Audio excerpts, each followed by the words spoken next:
It starts off with Igor talking about how moving to LA changed his life, not only because he's in a different country, but because how much responsibility it is to handle 3 kids when it comes to the everyday challenges, when they're having tantrums and testing his patience. And he said that taught him a lot about himself and how he handles emotions, frustration. And through that experience, he was able to understand what parents meant when they say that there's no love like the love you have for your child. And although he's not their biological father, he feels this responsibility of being a role model for them, and he loves them just as much as if they were his kids. He also said that he learned a lot about social media and being part of the limelight now that he was in a relationship with Catherine, because when she finally posted him on social media, he saw the dark side of being on the internet, because he saw all of these hate comments, people questioning his intentions and saying that he wanted to be with her for self-interest and for the opportunity to grow and all that stuff. And at first he wanted to defend himself, but then he learned how to have certain rituals so he wouldn't go on social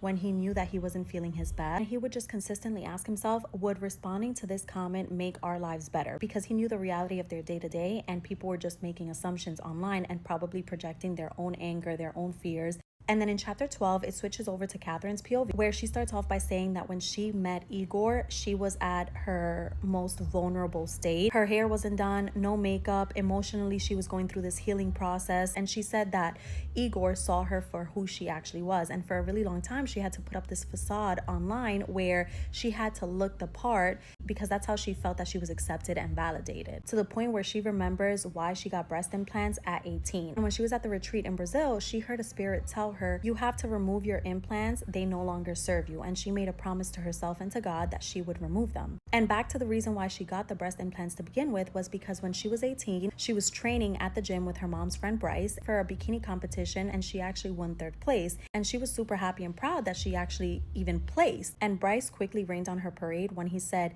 you would have won first if you had breast implants. And then he started to ask one of the other girls, where'd you get your boobs done? And she had recommended this doctor who was really, really well known, and that's who she ended up getting her boob job with. And come to find out later on that her mom actually also had breast implants. And just remember this because it's going to come up a little later. She said she never had complications with her breast. Even after having all her kids, she was able to give breast milk and all of that. But then when she had Steele, she was going through this healing journey and she wanted to remove them. And when she had brought it up to Austin at the time, he laughed and said, why would you ever do that? And when she met Igor, he said, I'll support you in whatever you want to do. You're perfect either way. And for her, that was very profound because he was accepting her for who she was. She didn't have to do anything physically to get him to love her. Her and her mom ended up getting the breast implants removed together, and she said that she realized how the implants were affecting her breathing. She was never able to take a really deep breath. Now she felt that she was getting rid of all these toxins, and that for years they were basically restricting her health and weighing her down.